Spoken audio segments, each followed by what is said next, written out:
निर्माण आईएएस के online platform पे मैं विजयपाल सिंह परिहार पॉलिटी के अगले अंक के साथ हम लोग पढ़ रहे थे। जो लास्ट आपने वीडियो देखा उसमें हम लोग पढ़ रहे थे प्रियम्बल के बारे में। तो प्रियम्बल चूंकि बड़ा टॉपिक है तो इसे क्या है अलग अलग उसमें हम लोग पढ़ेंगे। तो ये थर्ड फेज जो हम लोग पढ़ने वाले थे वो प्रियम्बल का यहाँ पर पढ़ेंगे। उद्देश्य का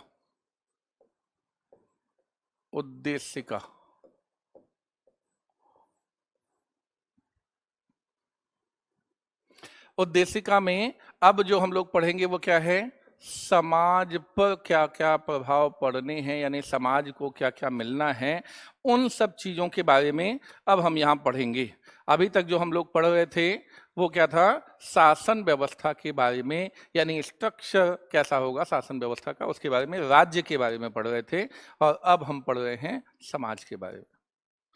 इस पर एमपीपीसीएस में भी समाज करके अलग से क्वेश्चन आ चुका है और यूपीएससी ने भी शासन व्यवस्था पर, गणराज्य की व्यवस्था पर, राज्य की व्यवस्था पर अलग से क्वेश्चन, तो दोनों के लिए अलग से बाकायदा क्वेश्चन पूछे जा चुके हैं, ऐसा ही अलग अलग करके। तो हम लोग इसको यहाँ पर देखेंगे समाज की व्यवस्था के बारे में। तो यहाँ पर न्याय, स्वतंत्रता, समानता, बंधुत्व, ये 4 पॉइंट पढ़ेंगे हम लोग इस टॉपिक में। ये 4 पॉइंट पढ़ेंगे, न्याय, स्वतंत्रता, समानता और बंधुत्व। न्याय में कौन कौन से न्याय के बारे में पढ़ेंगे वो देखेंगे। सामाजिक, आर्थिक, राजनैतिक।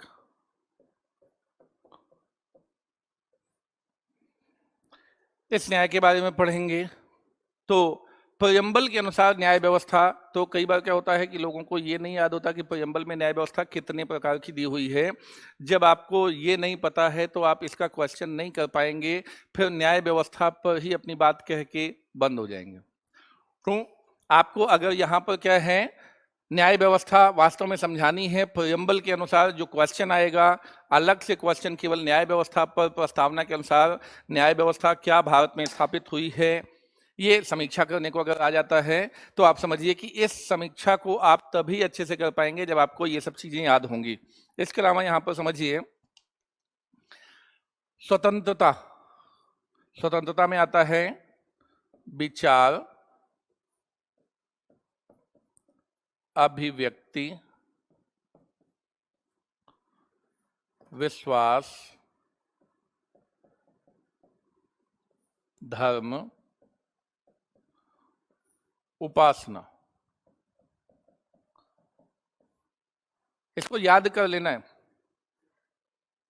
10 शब्द में जो आएगा वो सीधा प्रस्तावना के अनुसार स्वतंत्रता, तो ये स्वतंत्रता क्या है, प्रस्तावना में विचार, अभिव्यक्ति, विश्वास, धर्म और उपासना की स्वतंत्रता का वर्णन किया गया है। और स्वतंत्रता की परिभाषा लिख देंगे, इतना हो जाएगा। प्रियम्बल के अनुसार अगर पूछता है तो समानता। समानता दो चीज की है, एक प्रतिष्ठा, एक अवसर। समानता 2 चीज की यहां पर बताई गई है, प्रतिष्ठा की समानता और अवसर की समानता। और बंधुत्व जो अंतिम चीज है, बंधुत्व, इसमें लिखेंगे व्यक्ति की गरिमा और राष्ट्र की एकता एवं अखंडता।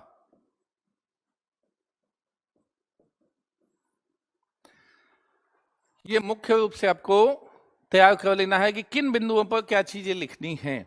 इस सेकंड फेज में जो प्रियम्बल का है उसमें ये जरूर आपको पता होना चाहिए, याद होना चाहिए, अदरवाइज यहाँ के क्वेश्चन करने में आपको दिक्कत आएगी। और अगर 10 शब्द में पूछता है तब तो कोई बात ही नहीं, तब तो सीधा इसको याद करके वैसा ही लिख देना है। तो एक एक करके हम लोग चलेंगे। पहला जो न्याय व्यवस्था है उसे देखेंगे, फिर स्वतंत्रता देखेंगे, फिर समानता और फिर ये बंधुत्व देखेंगे। तो ये चारों चीजें एक एक करके देखेंगे। तो अब न्याय से प्रारंभ करते हैं हम लोग।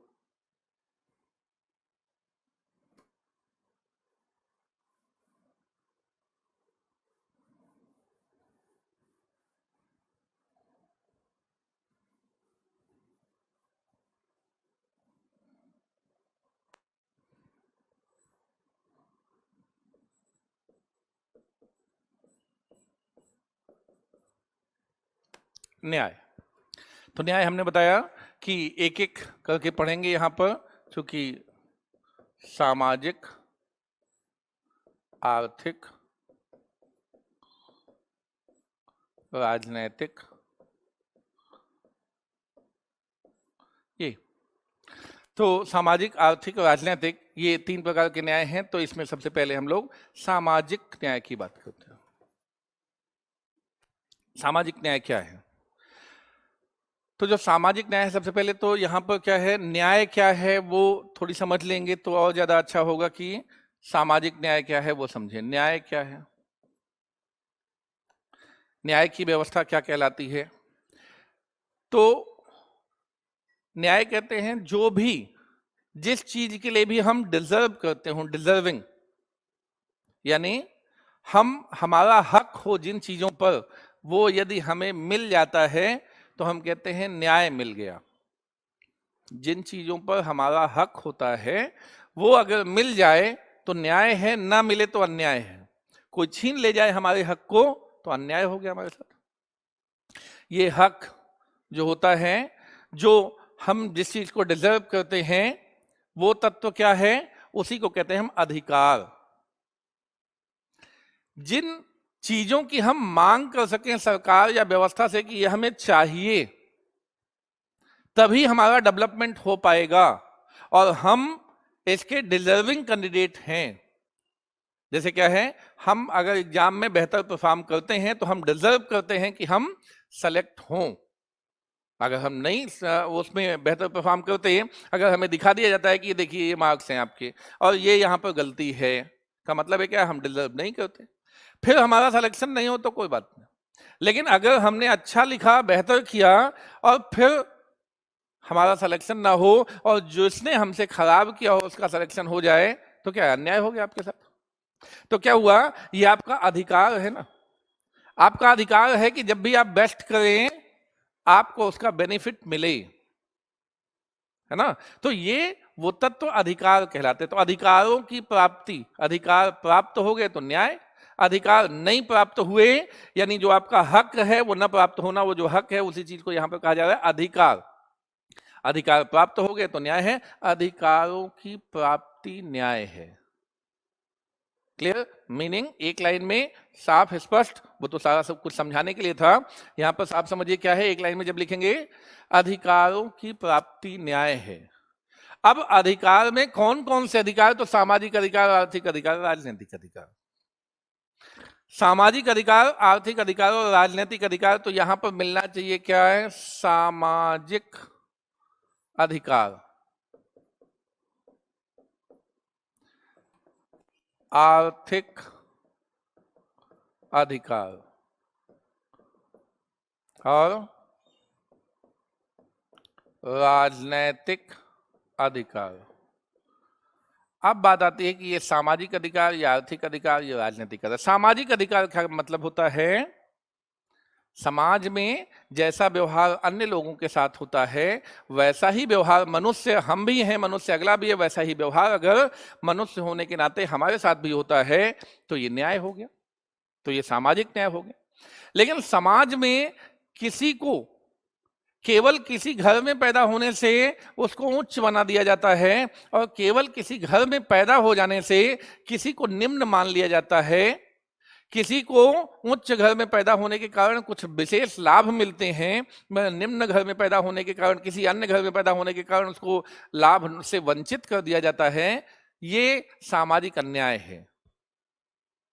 यानी नक्सल में कहें, जातिवाद, ऊंच नीच का विभेद सामाजिक अन्याय है।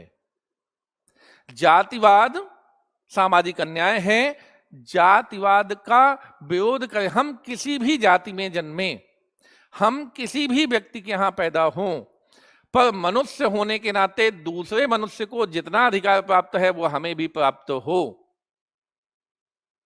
समाज में अगर शादी विवाह होता है तो जैसे अगला आदमी शादी विवाह को कर सकता है वैसे हम कर सकते हैं।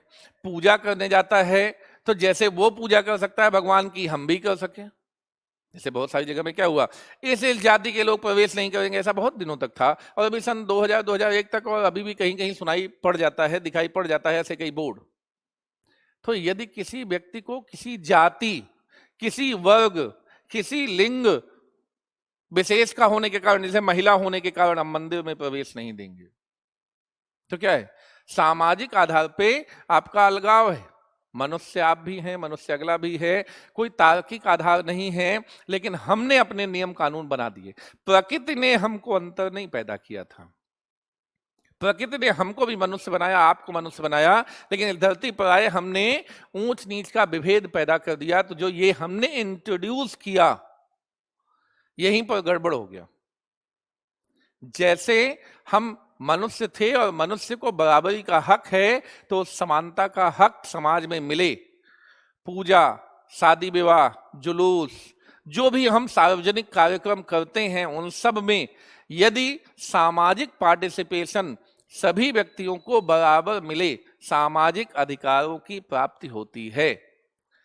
और यदि ये चीज नहीं हो पाती है तो सरकार को चाहिए कि ऐसी नीतियां बनाएं जिसके माध्यम से इन अधिकारों की प्राप्ति लोगों को हो सके। जैसे सबको कह दिया कि सबको समान अधिकार है, भाई एग्जाम दो और सब लोग सेलेक्ट होके आगे पहुंचोगे। जो लोग सेलेक्ट हो, जो लोग क्या है योग्यता की सूची में आ जाएंगे वो लोग सेलेक्ट हो जाएंगे और बाकी लोग बाहर हो जाएंगे। सामान्य तौर पर देखने में बड़ी अच्छी बात लगती है कि हाँ भाई एक योग्यता की परीक्षा होगी और योग्यता परीक्षा में जो मेरिट लिस्ट में आएगा उसको सेलेक्ट कर लिया जाएगा, और जो मेरिट लिस्ट में नहीं आएगा उसको सेलेक्ट नहीं करेंगे। अगला आदमी अयोग्य है तो डिजर्विंग कैसे हुआ, है ना। तो ये बहुत सामान्य सी हमारी परिकल्पना बनती है। लेकिन अब यहां समझिए कि कोई आदमी अयोग्य रह गया, क्या केवल अपने कारणों से, जानबूझकर स्वयं से अयोग्य रह गया, यानी उसने पढ़ाई नहीं की, कम पढ़ा, उसके कारण ऐसा हुआ, या वो पूरी ताकत लगा के पढ़ रहा था फिर भी वो आपके बराबर योग्य नहीं हो पाया, क्योंकि आपको जो सुविधाएं मिली वो अगले को नहीं मिल पाई। कुछ लोग जो विशिष्ट जातियों से होते हैं उनको विशिष्ट क्या है सुविधाएं मिल जाती हैं, और कुछ लोगों को कुछ कमजोर जातियों से होने के कारण उन्हीं सुविधाओं से वंचित कर दिया जाता है। तो क्या उन सुविधाओं से वंचित हो जाने के कारण कुछ जातियां पूरी ताकत लगाने के बावजूद वो योग्य नहीं बन पा रही हैं? अगर ऐसा है तब ये मेरिट सिस्टम वाला जो एग्जाम लेके और योग्यता के आधार पर भर्ती होती है उसमें गड़बड़ पैदा हो जाती है, क्योंकि ताकत आप भी लगा रहे, ताकत वो भी लगा रहा है, उसके पास भी उतनी बुद्धि, आपके पास भी उतनी ही, लेकिन चूंकि आपको अपॉर्चुनिटी मिली अच्छी जगह पढ़ने की, अच्छी व्यवस्था की, अच्छा एक्सपोजर मिला, तो आप बेहतर योग्य हुए। अगले आदमी को पैसे का अभाव था, इसके कारण से अच्छी जगहों में नहीं पढ़ सका, अच्छी व्यवस्था, अच्छा एक्सपोजर नहीं मिल पाया, इस कारण से वो कुछ कम योग्य रह गया। तब ऐसे में क्या सरकार उसे छोड़ दे?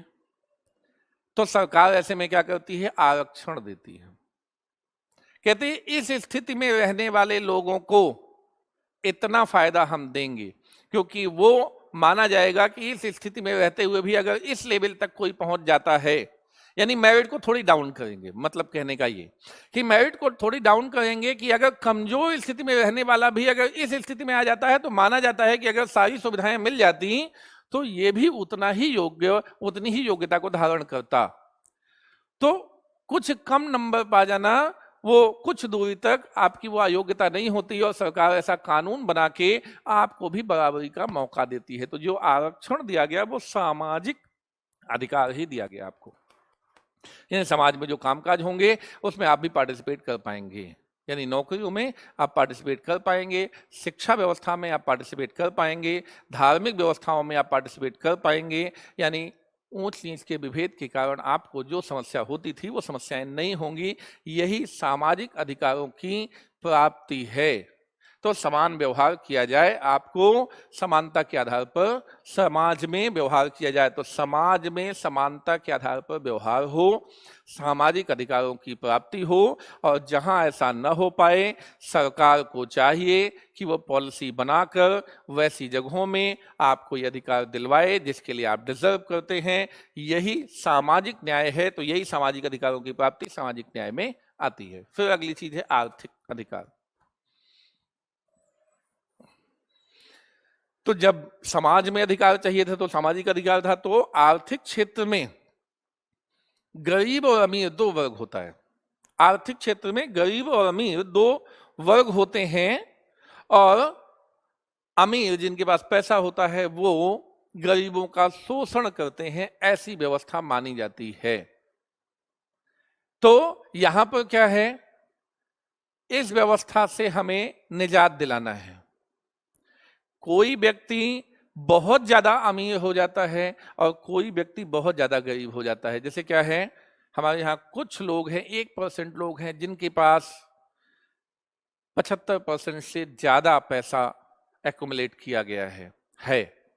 और बाकी जो लोग हैं 99%, उनके पास कुछ 25% पैसा है। और आप समझिए 80% लोग ऐसे हैं जिनके पास कुछ परसेंट ही पैसा है। तो ये गलत तरीके का डिस्ट्रीब्यूशन है। इस डिस्ट्रीब्यूशन को सही करना है, यानी ऐसा डिस्ट्रीब्यूशन कि जब प्रधानमंत्री कहते हैं, जब देश का कोई व्यक्ति कहता है इस साल देश की ग्रोथ 10% हुई, तो गरीब से गरीब आदमी जो रिक्शा चलाता हो उसकी तनख्वाह में भी, उसको भी मिलने वाले पैसे में भी 10% की बढ़ोतरी हो, तो क्या है, आर्थिक अधिकारों की प्राप्ति हुई। हाँ, जो देश बढ़ रहा है उसके साथ मैं भी बढ़ रहा हूं, लेकिन पॉलिसीज में गड़बड़ होती है। उसके कारण क्या होता है, कुछ जिनके पास पैसा है वो और अमीर होते चले जाते हैं, और जो गरीब आदमी होता है वो और गरीब होता चला जाता है। और हमको क्या चाहिए, अमीर और गरीब के बीच की खाई को कम करना है। तो सरकार को ऐसी पॉलिसी बनानी पड़ेगी। तो सरकार ऐसी पॉलिसी के अंतर्गत क्या करती है, कभी कभी आप देखते हैं कि सरकार कहती है गरीबों के खातों में 2000 रुपए डालेंगे। भाई फ्री में क्यों डाला? क्योंकि उनके पास ऐसी कोई संपत्ति नहीं है। जैसे मान लीजिए किसी के पास तो मकान है तो वो किराए पर उठा रहा है तो उससे पैसा आ रहा है। अच्छा, जिसके पास अपने अपने रहने का मकान नहीं है, वो क्या चीज किराए पर उठाए कि वो बैठे बैठे खा सके। अभी लॉकडाउन हुआ था तो किराएदार जो मकान मालिक थे वो तो खा रहे थे, जो किराएदार थे और तमाम सारे मजदूर किराएदार थे, तो क्या है, अब उनको पास किराया देने का भी नहीं है, कहीं से कोई आय का साधन नहीं है, तो वो छोड़ के जा रहे। तो आप समझिए एक आदमी के पास तो ये साधन हुआ कि भाई हमारा मकान है, एक आदमी के पास साधन हुआ, तो तमाम सारे जो लोगों के पास साधन होते हैं वो तो कमाई कर रहे, लेकिन एक आदमी जिसके पास कोई साधन नहीं है फिर वो क्या करे, तो उसको सरकार मदद करे। इसीलिए वैसे लोगों के खाते में 2000 रुपए जा रहे हैं कि आपका एडिशनल कमाई नहीं हो पा रही आपकी सारी ताकत लगाने के बावजूद। तो ऐसे में आपको सपोर्ट की जरूरत है, सपोर्ट नीडेड है। यानी गरीब को सपोर्ट कीजिए इस दूरी तक ताकि वो भी पैसा जनरेट कर सके, अपनी योग्यता क्षमता से बेहतर पैसे जनरेट कर सके, उस दूरी तक पहुंचाना है व्यक्ति को। अमीर गरीब के बीच की खाई को कम करने का यह मतलब नहीं है कि अमीर की संपत्ति उठाइए गरीब को दे दीजिए, नहीं।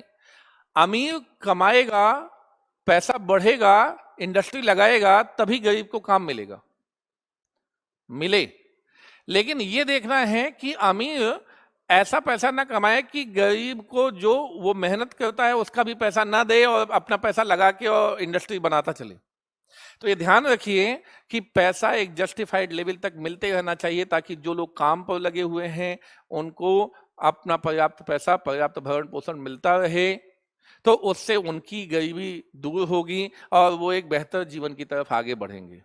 तो गरीब बहुत गरीब नहीं होना चाहिए, अमीर बहुत ज्यादा अमीर नहीं होना चाहिए। दोनों पर कहीं ना कहीं अंकुश होना चाहिए। जब अमीर बहुत ज्यादा अमीर हो तो उस पर ध्यान देना चाहिए कि कैसी पॉलिसीज हैं जिसके कारण केवल इनके पास पैसा आ रहा, बाकी के पास पैसा नहीं जा रहा। और जब कुछ लोगों के पास किसी भी माध्यम से पैसा न पहुंच सके तो गवर्नमेंट को चाहिए कि डायरेक्ट पैसा दे, जैसा दे रही है। तो यही समझिए कि यहां पर जो आर्थिक यहां न्याय देने की बात है, तो यही आर्थिक न्याय है कि कहीं पर ऐसी भी जरूरत पड़ सकती है कि जब हम कोई संसाधन, ऐसा सिस्टम ही नहीं बना पा रहे हैं कि हर आदमी के पास कोई ना कोई संसाधन हो जिससे वो पैसे कमा सके, तो ऐसे गरीब व्यक्ति को डायरेक्टली पैसे दिए जाएं, डायरेक्ट उसका सपोर्ट किया जाए। अदरवाइज हम ये भी कर सकते हैं कि उसके लिए कोई ना कोई ऐसा संसाधन, कोई ना कोई ऐसी व्यवस्था बनाएं जिससे वो भी पैसे कमा सके। जैसे क्या है, गवर्नमेंट ने व्यापक पैमाने पर लोन देने की व्यवस्था की कि लोन लेके कोई बिजनेस चालू करो। तो मतलब क्या है, सरकार एक तरफ तो आप बिल्कुल कुछ नहीं कर पा रहे तो कुछ पैसे दे रही है, दूसरी तरफ क्या करिए, थोड़ी सी लोन ले लीजिए, थोड़ी पैसा ले लीजिए और कुछ अपना बिजनेस सेटअप कर लीजिए, ताकि उससे आपको पैसा मिलने लगे तो फिर आपकी सरकार पर निर्भरता खत्म हो जाएगी। और हम कुछ कोशिश ऐसी करेंगे कि आपका वो वाला बिजनेस जो आप चला रहे हैं वो तेजी से चले, ताकि आपके पास भी पैसा आए। ऐसा ना हो कि देश की व्यवस्था तो बढ़े लेकिन केवल अंबानी अडानी के पास पैसा आए और आम आदमी छोटा मोटा जो उद्योग लगाए हुए है, दुकान खोले हुए, उसके पास कोई पैसा ना आए। तो ऐसी पॉलिसी नहीं चाहिए। पॉलिसी ऐसी चाहिए कि जो छोटा मोटा रोजगार कर रहा है उसके पास भी पर्याप्त पैसे आए और उनके पास भी पर्याप्त पैसे आए, और जो बिल्कुल कुछ नहीं कर पा रहा है उसको डायरेक्ट मदद की जाए। तब जब ऐसा किया जाएगा जैसा भारत में किया जा रहा है, तो इसे कहेंगे आर्थिक अधिकार प्राप्त हुए, और जब ऐसे प्राप्त होंगे तो आर्थिक न्याय की प्राप्ति होगी। फिर अगली चीज चलते हैं, राजनीतिक अधिकारों की प्राप्ति। राजनीति के क्षेत्र में प्रत्येक मनुष्य को बराबर माना जाना चाहिए।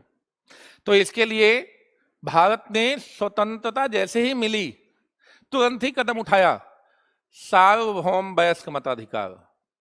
अमीर है कि गरीब है, महिला है कि पुरुष है, कोई पढ़ा लिखा है कि नहीं पढ़ा लिखा है, लेकिन वोट एक आदमी का एक होता है। वो कोई अंतर नहीं करता कि अमीर आदमी का वोट है कि गरीब आदमी का वोट है, कि महिला का वोट है कि पुरुष का वोट है। इस बात से कोई अंतर नहीं पड़ता। आप अरबपति हैं तब भी जब वोट डालने जाएंगे तो एक वोट काउंट होगा। आप बिल्कुल पैसे वाले नहीं हैं, भीख मांग के भी गुजारा करते हैं, अगर आप वोट डालने जाते हैं तो एक वोट काउंट होगा। तो यही समझिए यहां पर क्या है, राजनीतिक क्षेत्र में प्रत्येक मनुष्य को वोट डालने के क्षेत्र में हमने एक क्रांतिकारी कदम बढ़ाया था, सबको बराबरी का दर्जा दिया था। फिर हर व्यक्ति को चुनाव लड़ने का भी अधिकार दिया, और अगर यह अधिकार नहीं मिला होता तो एक चाय वाला आदमी प्रधानमंत्री नहीं बनने वाला था। तो अगर एक चाय वाला आदमी प्रधानमंत्री बन सकता है का मतलब है हर निम्न से निम्न व्यक्ति को, जिसे किसी भी तरीके से निम्न माना जाता हो, उन सब व्यक्तियों को यह अधिकार है कि आप भारतीय राजनीतिक व्यवस्था में प्रवेश कर सकें। भारतीय राजनीतिक व्यवस्था किसी भी जाति, धर्म, वर्ग विशेष के लिए प्रतिबंधित नहीं है। एक बात हुई कि किसी के लिए कोई प्रतिबंध नहीं है। एक दूसरी बात, दूसरे एंगल से, क्योंकि हर चीज को दो एंगल से सोचते हैं तो इसको भी दो एंगल से सोचेंगे कि एक तो क्या है, आपका प्रवेश वर्जित नहीं है, लेकिन दूसरी समस्या क्या है, हो सकता है आप इतने ज्यादा समस्याग्रस्त हो कि भले आपको कहा गया कि आप चुनाव लड़ सकते हैं, पर बेसिकली समाज की व्यवस्था ही ऐसी बनी है कि आपको चुनाव लड़ने ही नहीं देते, क्योंकि निम्न जाति के लोगों को चुनाव में खड़ा ही नहीं होने देंगे। ऐसा हो जाए, महिला को चुनाव में खड़ा ही नहीं होने देंगे, ऐसा हो जाए, तब क्या करना पड़ेगा, आरक्षण देना पड़ेगा। जैसा क्या है, SC/ST की सीट आरक्षित है। अगर ये आरक्षित सीट नहीं होती तो लोग खड़े ही नहीं होने देते। जो पुरानी व्यवस्थाएं बनी हैं, जो लोग शासक वर्ग या उनसे ताल्लुक रखते थे, केवल वो चुनाव में खड़े होते, और जो निम्न तबके के लोग थे वो चुनाव में कभी खड़े ही नहीं होते। लेकिन ये आरक्षण है जिसने उनको ये अपॉर्चुनिटी दी कि नहीं भाई, यहां तो वही लोग खड़े हो सकते हैं। कई आप नगर पालिकाओं और पंचायतों के चुनाव में देखते हैं महिला सीट रिजर्व हो जाती, महिलाएं ही खड़ी होंगी, नहीं तो लोग महिलाओं को तो कभी चुनाव में खड़ा ही ना करें। गांव और तमाम सारी व्यवस्थाओं में जो पुरातनपंथी व्यवस्थाएं हैं, उनमें महिलाओं का बाहर, घर से बाहर निकलना और इस तरह सार्वजनिक मंचों पर आना लगभग प्रतिबंधित जैसा था। उस प्रतिबंध को अगर हम केवल ये कह देते कि नहीं, चुनाव लड़ने का अधिकार तो सबको है, तो इससे फायदा नहीं होता। बल्कि हमने आगे बढ़ के, सरकार ने एक ऐसी नीति बनाई कि यहां तो केवल महिला ही चुनाव लड़ेगी।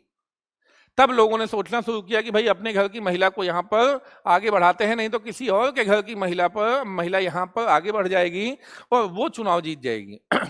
तो क्या है, हर घर जो चुनाव में, जो राजनीति में सक्रिय था, वो सोचने लगा कि अपने घर की महिलाओं को भी आगे बढ़ाया जाना चाहिए, केवल उनको घर की चार दीवारी के अंदर ही नहीं रखा जाना चाहिए।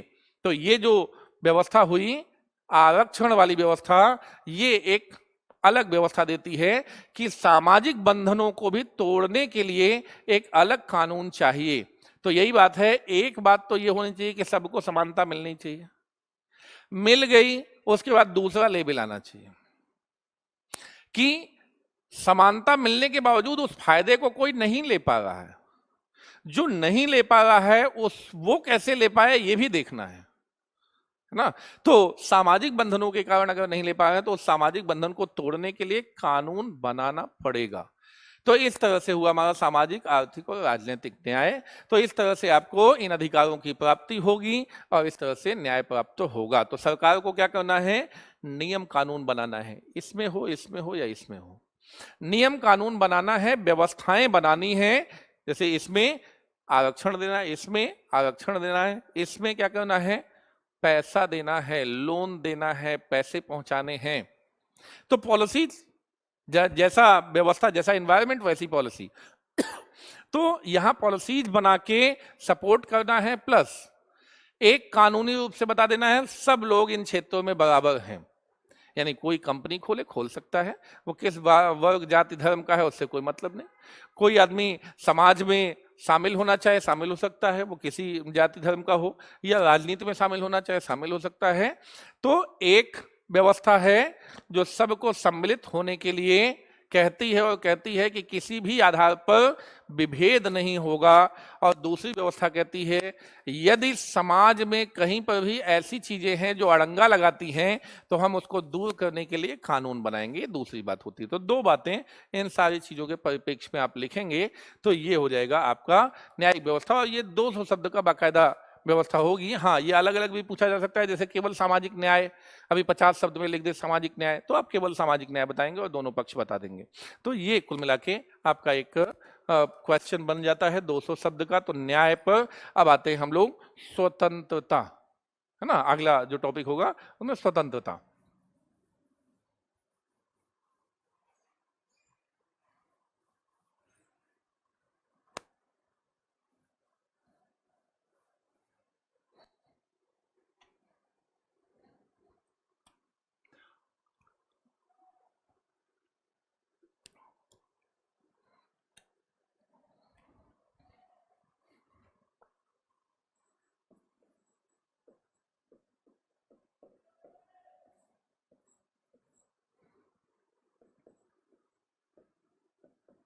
विचार, अभिव्यक्ति,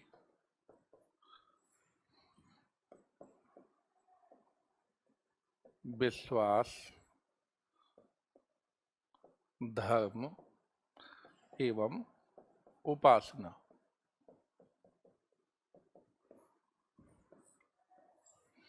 ये 5 चीजें हैं जो यहां पर बताती हैं स्वतंत्रता को। प्रियम्बल में पहले तो मैंने बताया ये याद होना चाहिए। अब बात समझिए, विचार और अभिव्यक्ति की स्वतंत्रता। विचार, आइडिया जो दिमाग में आता है ना, जो विचार आए उसे अभिव्यक्त यानी बाहर निकालना है। विचार आया पेंटिंग बनाएंगे, विचार आया नौकरी करेंगे, विचार आया बिजनेस करेंगे, विचार है जिसको अभिव्यक्ति मिल रही है कि बिजनेस करेंगे तो जाके बिजनेस सेटअप किया। विचार आया नौकरी करेंगे तो उसकी तैयारी की और फिर नौकरी ज्वाइन किया। प्राइवेट नौकरी ज्वाइन करेंगे कि सरकारी, विचार आया सरकारी नौकरी, कोचिंग ज्वाइन कीजिए फिर सरकारी नौकरी कीजिए। तो विचार आया, अभिव्यक्त किया। तो इससे क्या फायदा होता है, इसकी स्वतंत्रता होती है। तो हम कोई भी बिजनेस ज्वाइन कर सकते हैं, हम नेता बन सकते हैं, हम शिक्षक बन सकते हैं, हम कोई अन्य जो बिजनेस है, छोटे मोटे बिजनेस, दुकान खोल सकते हैं, हम जो चाहें वो कर सकते हैं। यानी जो आइडिया हमारे दिमाग में है उसको इम्प्लीमेंट कर सकते हैं। हाँ, ध्यान रखें, आइडिया आपके दिमाग में है, बम फोड़ दें तो नहीं फोड़ सकते, क्योंकि वो फोड़ेंगे तो उसके लिए कानून है।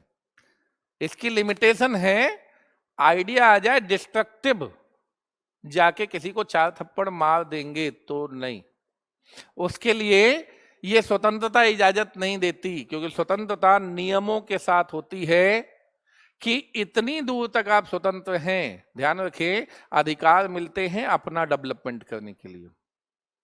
अधिकार इनहेरेंट, उसके अंदर शब्द समाहित है, अधिकार प्राप्त होते हैं केवल अपना विकास करने के लिए, दूसरे का नुकसान करने के लिए नहीं।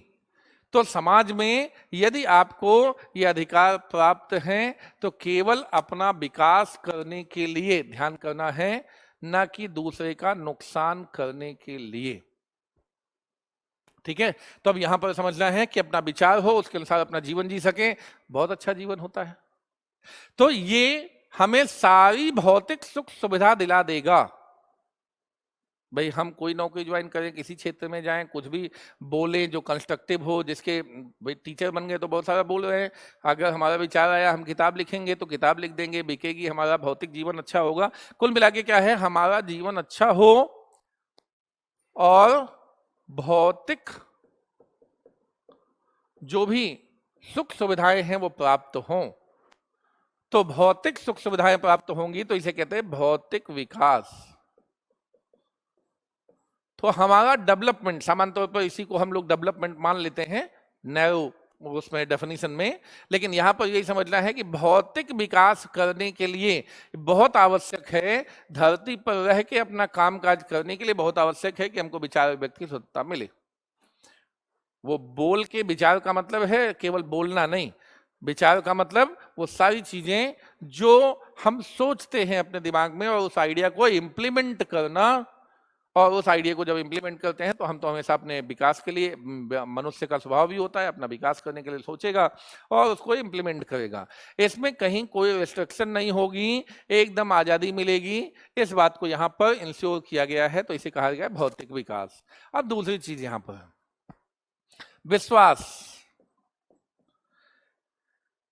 किन्हीं बाबा जी पर विश्वास हो जाए, बाबा रामदेव पर, या बहुत सारे जेल में हैं ऐसे बाबा, उन पर भी विश्वास हो जाए, या किसी अच्छे धर्म, अच्छी व्यवस्था, किसी अच्छे महापुरुष, ऋषि मुनि, उन पर विश्वास हो कि ये जो बताएंगे उसी रास्ते पर चलकर हमारा जीवन सफल जीवन कहलाएगा।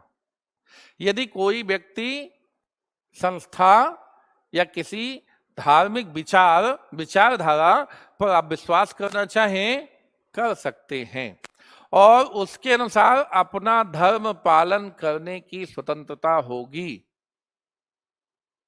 और उसी के अनुसार आप उपासना यानी पूजा पद्धति भी कर सकते हैं। धर्म मानना और धर्म के अनुसार पूजा पद्धति करना, यह अगला चीज होता है। तो विश्वास आपका जिस पर हो, उस विश्वास के अनुसार अपना धर्म चुनिए और उसकी पूजा पद्धति को फॉलो कीजिए, यानी आध्यात्मिक विकास होगा इससे, आध्यात्मिक विकास। तो यहां देखिए, केवल हम पश्चिमी देशों की तरह हमने केवल भौतिक विकास पर ध्यान केंद्रित नहीं किया था, आध्यात्मिक विकास पर भी ध्यान केंद्रित किया था। तो भौतिक विकास और आध्यात्मिक विकास दोनों संभव हैं जब इस तरह की स्वतंत्रता मिले। ठीक है, तो यहां जो स्वतंत्रता है उसको भी आप परिभाषित कर सकते हैं, क्या है, कुछ करने या किसी विषय में निर्णय लेने, निर्णय ले रहे हैं कि हम ये विचार पे चलेंगे या किसी और विचार पे, तो निर्णय लेने या कुछ करने की आजादी। यदि हम निर्णय ले सकें, स्वयं निर्णय ले सकें कि हमें क्या करना है और हम उसके अनुसार काम कर सकें, निर्णय ले सकें और उसी के अनुसार काम कर सकें, बिना रोक टोक, अपने विकास के लिए। रोक टोक तब होगी जब दूसरे को समस्या पहुंचाएंगे। तो इसे क्या कहेंगे? स्वतंत्रता। तो स्वतंत्रता का मीनिंग क्या होता है? अपने विकास के लिए यदि व्यक्ति को निर्णय लेने या कुछ करने की आजादी हो तो यह स्वतंत्रता कहलाती है। और क्या करने की? अपने भौतिक विकास के लिए किसी विचार को इंप्लीमेंट करना या अपने आध्यात्मिक विकास के लिए। अब बात होती है कि देखिए बहुत सारी जगह में केवल भौतिक विकास पर एम्फेसिस है। जैसे मैंने बताया कि जो यूरोपियन कंट्रीज हैं या वेस्टर्न कंट्रीज हैं उनमें ज्यादातर पे इस बात पे एम्फेसिस होता है डेवलपमेंट, भौतिक विकास, लेकिन उसका कोई उच्चतम सीमा नहीं है। जब तक आपको संतोष न हो तो आपको कुछ भी दुनिया में मिल जाए वो कम ही लगता है। कोई न कोई आपको लगता है कि नहीं अभी तो ये और मिलना चाहिए, ये और मिलना चाहिए। तो आदमी के लालच की कोई सीमा नहीं है। भौतिक विकास उतनी दूर तक तो अच्छा है जितनी दूर तक आपकी समस्याओं को सॉल्व करे। फिर आपकी समस्याओं को एक लेवल के बाद आपकी समस्याओं को सॉल्व नहीं कर रहा होता, फिर क्या है? आपके लालच को पूरा कर रहा होता है। तो उस लालच भरी व्यवस्था में न फंसे, उसके लिए आपका आध्यात्मिक विकास बहुत जरूरी है। तो ऐसे में क्या है? पूरा समाज बेहतर समाज बनेगा। अगर आप लालच में फंस जाएंगे तो क्या होगा? शोषण दूसरे का करेंगे, लालची बन जाएंगे, कोशिश करेंगे कितना ज्यादा पैसा चूस लिया जाए, अगले आदमी का जीवन खराब कर दिया जाए।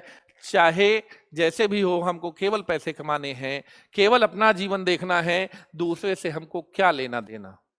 लेकिन जब ये सीख जाएंगे तो दूसरे से लेना देना भी यहां पर सिखाया जाता है कि सब लोग अपने ही हैं और ये सब कुछ हम लेके कहीं नहीं जा रहे।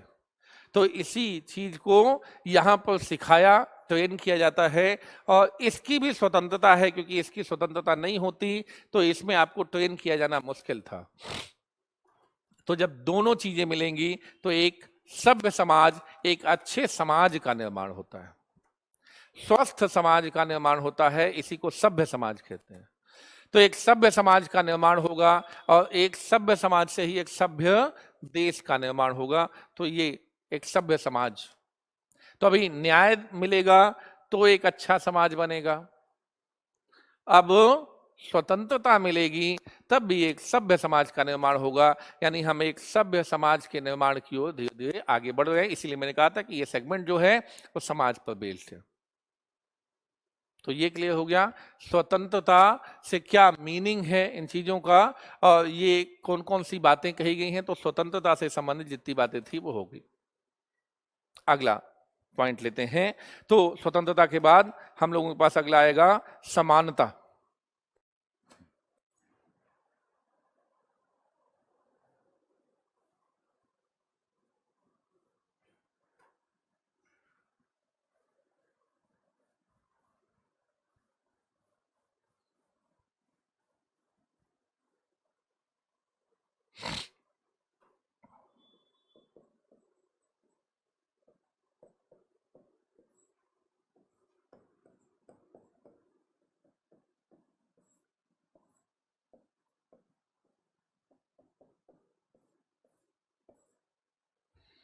मैंने कहा हमारे संविधान की विशेषता है कि स्वतंत्रता और समानता को साथ साथ लेके चले। स्वतंत्रता व्यक्तिगत होती है, समानता सामूहिक होती है। और सामूहिकता और व्यक्तिगत व्यवस्था दोनों को साथ साथ लेके चलना, ये बड़ा कठिन काम होता है, लेकिन भारतीय व्यवस्था ने स्वतंत्रता और समानता दोनों को साथ साथ लेके भारतीय व्यवस्था चलती है। अच्छा, समानता का अगर मीनिंग निकाला जाए तो क्या होता है? समानता का अगर मीनिंग निकालते हैं तो किसी भी प्रकार के विभेद की समाप्ति,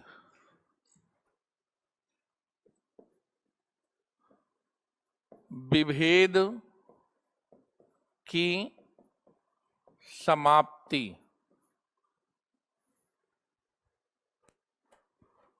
किसी भी प्रकार का जो विभेद है वो समाप्त होगा।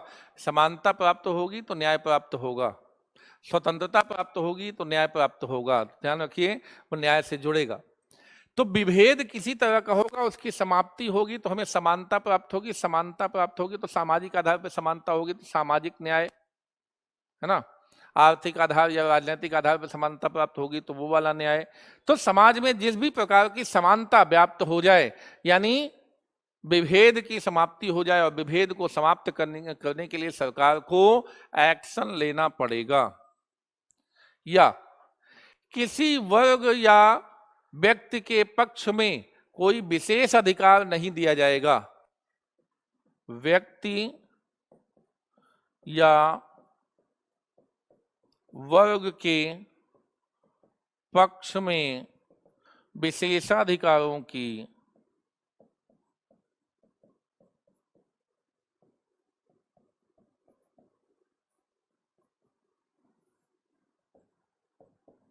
समाप्ति। किसी व्यक्ति या वर्ग को हम विशेष अधिकार नहीं देंगे, और जो भी विभेद बने हुए हैं उन्हें समाप्त करेंगे। और ये जब समाप्त कर देते हैं तो समानता स्थापित होती है। जब समाज में इसे समाप्त कर देते हैं तो समाज में समानता स्थापित होती है और उसे सामाजिक न्याय कह दिया जाता है। और जब यही आर्थिक क्षेत्र में इस तरह की बात होती है तो आर्थिक न्याय मिलता है। तो जब आर्थिक क्षेत्र में समानता की बात होती है तो आर्थिक न्याय मिलता है। जब राजनीतिक क्षेत्र में समानता की बात होती है तो वो राजनीतिक न्याय मिलता है। तो ये अगर मिलेगा तो हमें साथ साथ न्याय मिलेगा। अब यहां बात करते हैं कि यहां पर क्या लिखा है, उन सब कार्यों से क्या मिलता है। तो ये समझिए, दो चीजें लिखी हैं, प्रतिष्ठा और अवसर। व्यक्ति के जीवन में क्या क्या होता है, ये किस टूल के माध्यम से होगा। तो सबसे पहले समझना है, प्रत्येक व्यक्ति व्यवस्थित है, प्रत्येक व्यक्ति प्रतिष्ठित है। प्रत्येक व्यक्ति प्रतिष्ठित है।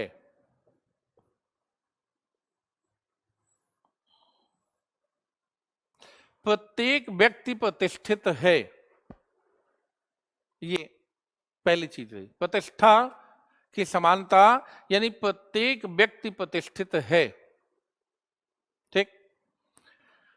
अवसर की समानता, प्रत्येक व्यक्ति को अपनी जीविका उपार्जन के लिए जो भी अवसर हो उनमें समानता का व्यवहार हो। प्रत्येक व्यक्ति को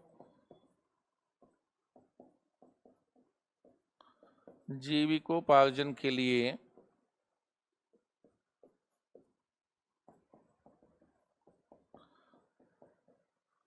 समान अवसर प्राप्त हो। समान अवसर प्राप्त हो प्रत्येक व्यक्ति को जीविकोपार्जन के लिए, समान अवसर प्राप्त हो। जो एक व्यक्ति को प्राप्त हुआ है, यानी वो स्वतंत्रता सबको मिले। वो जो स्वतंत्रता की बात है, वो स्वतंत्रता सबको मिले। तो स्वतंत्रता सबको मिलेगी तो वही समानता है। और स्वतंत्रता क्या, अपने विचार अभिव्यक्ति, यानी अपना जीवन जीने की, और जीवन में जिस भी तरह से जीविकोपार्जन चाहिए उस तरीके से आप किसी भी अवसर का लाभ। देखिए क्या होता है, अवसर की समानता, कई बार लोग समझते हैं अवसर की समानता, इन सब लोगों को समान अवसर प्राप्त होना चाहिए का मतलब ये समझ लिया जाता है कि हर आदमी को नौकरी में समान अवसर दिया जाएगा। तो वैसे में समझ लिया जाता है कि भाई हर आदमी नौकरी करने तो नहीं आता, हर आदमी क्या होता है केवल बिजनेस करने तो नहीं आता। तो जो बिजनेस करे उसको बिजनेस वालों के साथ समानता, जो नौकरी करे उसको नौकरी वालों के साथ समानता। यानी जो जीविकोपार्जन का जो भी माध्यम अपनाना चाहे उसको ये नहीं कहेंगे कि ये तो इसको समानता इसलिए नहीं मिली क्योंकि ये तो नौकरी नहीं करता, हम तो नौकरी वालों को दे रहे हैं समानता। तो ये नौकरी वालों को नौकरी वालों के साथ समानता, जो बिजनेस करते हैं उनको बिजनेस वालों के साथ समानता। यानी जो जहां जो जो बना है उसको अपने एनवायरनमेंट में समानता का व्यवहार हो, कोई विभेद ना हो, विभेद की समाप्ति हो। कोई व्यक्ति किसी व्यक्ति या वर्ग, किसी जाति या किसी वर्ग या धनाढ्य लोगों का अगर वहां पक्ष लिया जाता हो तो पक्षपात नहीं होना चाहिए, किसी व्यक्ति या वर्ग के उसमें पक्षपात नहीं होना चाहिए। और जितने भी क्या है कोई प्रतिबंध नहीं होना चाहिए कि ये लोग शामिल नहीं होंगे, केवल इतने ही लोग शामिल होंगे, ऐसा कोई प्रतिबंध नहीं होना चाहिए। यदि कोई प्रतिबंध नहीं है जीविकोपार्जन कमाने में तो ये अवसर की समानता कहलाती है। और ऐसा ही प्रत्येक व्यक्ति प्रतिष्ठित है। जातिवाद तो कहता है कि प्रतिष्ठा केवल उच्च वर्ग की होती है, निम्न वर्ग की होती नहीं। तो ये कहता है नहीं, प्रत्येक व्यक्ति प्रतिष्ठित है। यानी क्या है, जातिवाद को किनारे कर देता है। जो भी ऐसी व्यवस्था समाज में व्याप्त है जो किसी की प्रतिष्ठा को धक्का लगाता है वो सब समाप्त कर देता है। अब देखिए, गरीब व्यक्ति हो या अमीर व्यक्ति, अगर गरीब व्यक्ति के साथ गरीब जानकर आप गाली गलौज मारपीट करते हैं तब भी कानून की वही धाराएं लगेंगी आप पर जो एक अमीर व्यक्ति के साथ लड़ने और गाली गलौज करने में लगती है। कानून विभेद नहीं करता, कानून हर व्यक्ति को प्रतिष्ठित मानता है। तो कानून कहता है हर व्यक्ति प्रतिष्ठित है और अगर आपने उसकी प्रतिष्ठा को धक्का लगाया तो कानून समान है, आपको उसके लिए भुगतान करना पड़ेगा। तो प्रत्येक व्यक्ति प्रतिष्ठित है। ये सरकार कानून के माध्यम से कोशिश करती है कि प्रत्येक व्यक्ति को प्रतिष्ठा बनाए रखी जा सके और प्रत्येक व्यक्ति को अवसर की समानता हो। और यह अवसर की समानता होगी यानी प्रत्येक व्यक्ति इतना स्वतंत्र हो कि वो जो चाहे वो बिजनेस कर सके। अगर प्रत्येक व्यक्ति को ये मिल जाता है तब वो स्वतंत्रता समानता में तब्दील हो जाती है। और स्वतंत्रता समानता का यही सामंजस्य है कि स्वतंत्रता कुछ व्यक्तियों को मिले तो समानता नहीं है, स्वतंत्रता सब व्यक्तियों को मिले तो समानता। और स्वतंत्रता यहीं पर क्या है, एक बिंदु पर मिल जाते हैं कि जब सब व्यक्तियों को वही मिले, जो एक व्यक्ति को स्वतंत्रता मिलती है वो सब व्यक्तियों को मिले। अगर सब लोग एक ही तरीके के हैं तो उन सब लोगों को मिले, तो यही स्वतंत्रता और समानता का एक समान बिंदु मिलता है। तो ये हो गया आपका समानता, प्रतिष्ठा और अवसर की, जैसा हमारे उसमें था। अब अगला और लास्ट इसका पॉइंट है बंधुता।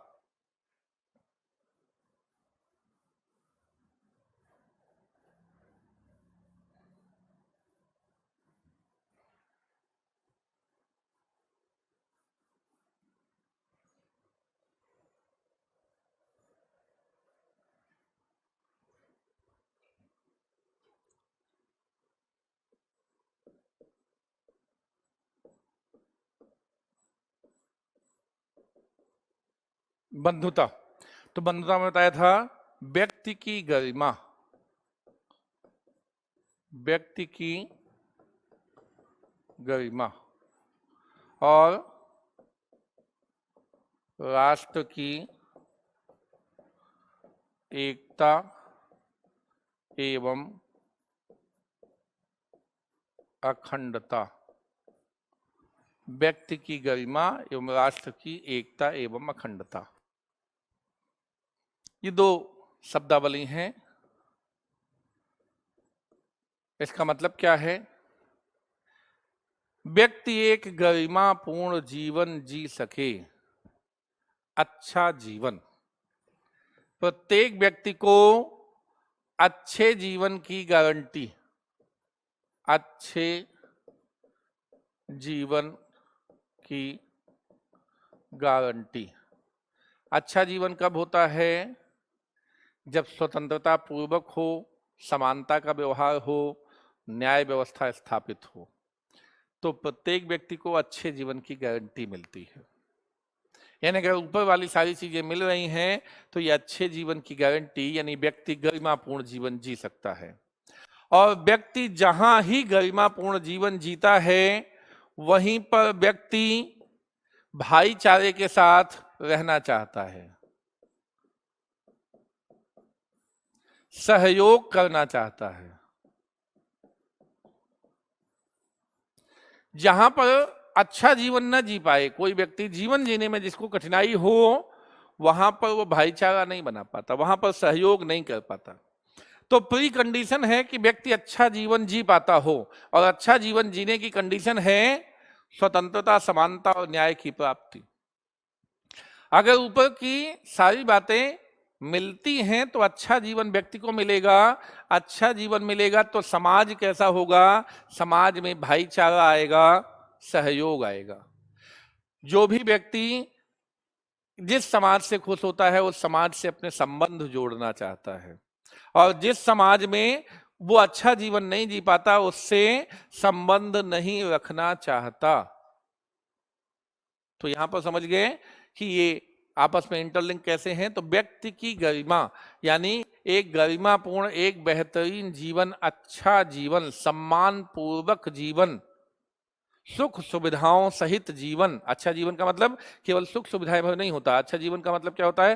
प्रतिष्ठापूर्ण जीवन। पीछे पढ़ा, प्रतिष्ठा की समानता, प्रतिष्ठापूर्ण जीवन, भौतिक सुख सुविधाओं से संपन्न जीवन। जब ऐसा होता है तो व्यक्ति एक गरिमापूर्ण जीवन जी पाता है, और व्यक्ति अगर गरिमापूर्ण जीवन जी पाता है तो यहाँ पर वो समाज के साथ, भाईचारे के साथ रहता है।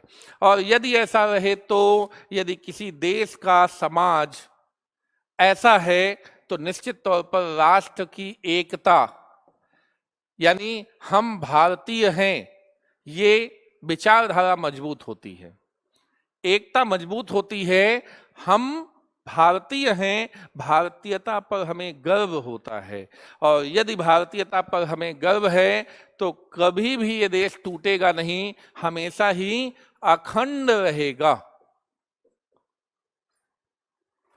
हमेशा ही अखंड रहेगा, कभी ये देश टूटेगा नहीं। ये व्यवस्था यहां बनती है। तो ये समझे बंधुता से। तो बंधुता का मतलब होता है भाईचारा या आपसी सहयोग, और भाईचारा या आपसी सहयोग कैसे बढ़ता है?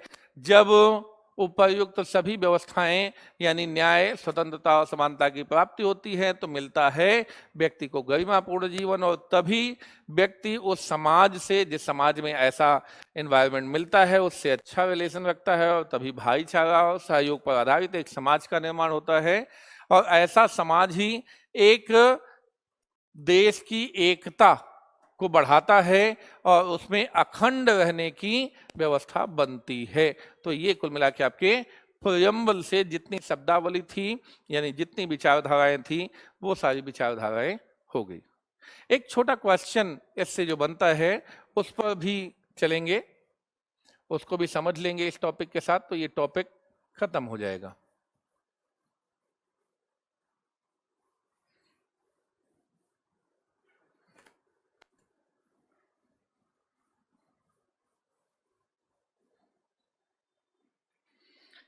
तो यहां पर क्या है, एक क्वेश्चन ये है, क्या प्रस्तावना संविधान का भाग है?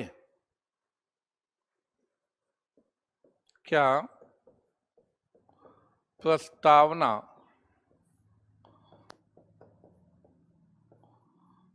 संविधान का भाग है?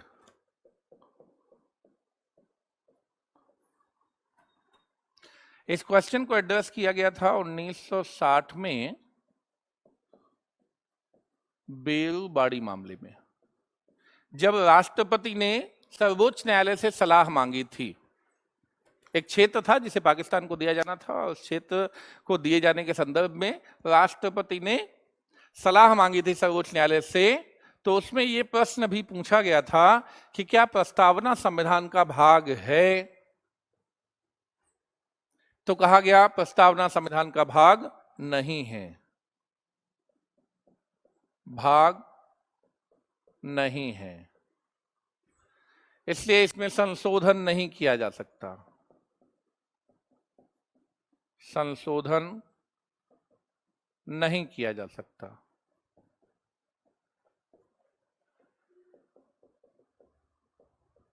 और न्यायपालिका इसके आधार पर कोई निर्णय नहीं दे सकती। न्यायपालिका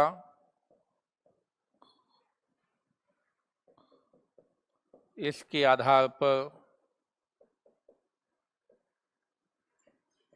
कोई निर्णय नहीं दे सकती।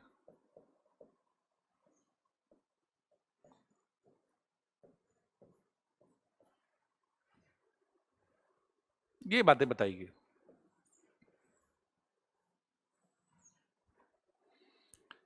फिर एक केस है केशवानंद भारती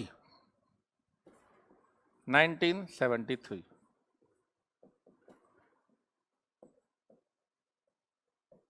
केशवानंद भारती। इस केस का फैसला देते हुए सुप्रीम कोर्ट ने माना कि प्रियम्बल संविधान का भाग है।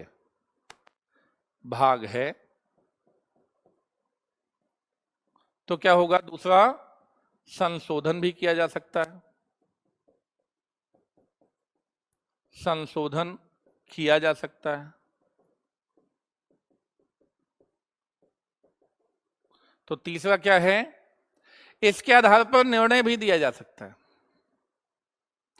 लेकिन केवल इसके आधार पर नहीं। यदि संविधान के किसी अनुच्छेद की व्याख्या में आवश्यक हो तब यह संविधान की कुंजी के रूप में प्रयोग में लाया जा सकता है। तो इसके आधार पर निर्णय भी दिया जा सकता है, इसमें संशोधन भी किया जा सकता है, लेकिन संशोधन करने पर भी एक छोटा प्रतिबंध लगाया इन्होंने। कहा क्या है? मूल ढांचे के विरोध में न हो। मूल ढांचे को संशोधित नहीं किया जा सकता। तो मूल ढांचे को संशोधित नहीं किया जा सकता, ये बता दिया। ये भी बता दिया कि न्यायपालिका न्याय तो दे सकती है, लेकिन केवल इस आधार पर नहीं, बल्कि किसी अनुच्छेद की व्याख्या में इसका उपयोग किया जा सकता है। तो न्यायपालिका इसका उपयोग कर सकती है, इसके आधार पर निर्णय नहीं दे सकती, वो बात की गई। संशोधन किया जा सकता है, लेकिन मूल ढांचे का संशोधन नहीं किया जा सकता, ये बात भी हुई। हाँ, भाग नहीं है, इस बात का उत्तर मिला, भाग है। ठीक, तो इस तरह से ये आंसर मिलता है। तो ये बेरुवाड़ी केस और केशवानंद भारती केस एक एक पैराग्राफ में दोनों बातों को लिखकर और क्या बातें कही गई उस बात को क्लियर करके समझाया जा सकता है, इसका आंसर दिया जा सकता है। तो ये उद्देशिका पर एक क्वेश्चन बन जाता है जिसका आंसर आप दे सकते हैं। तो इसके साथ ये उद्देशिका वाला जो चैप्टर है वो समाप्त हुआ। Thank you very much. अगले अंक के साथ फिर मिलते हैं। धन्यवाद।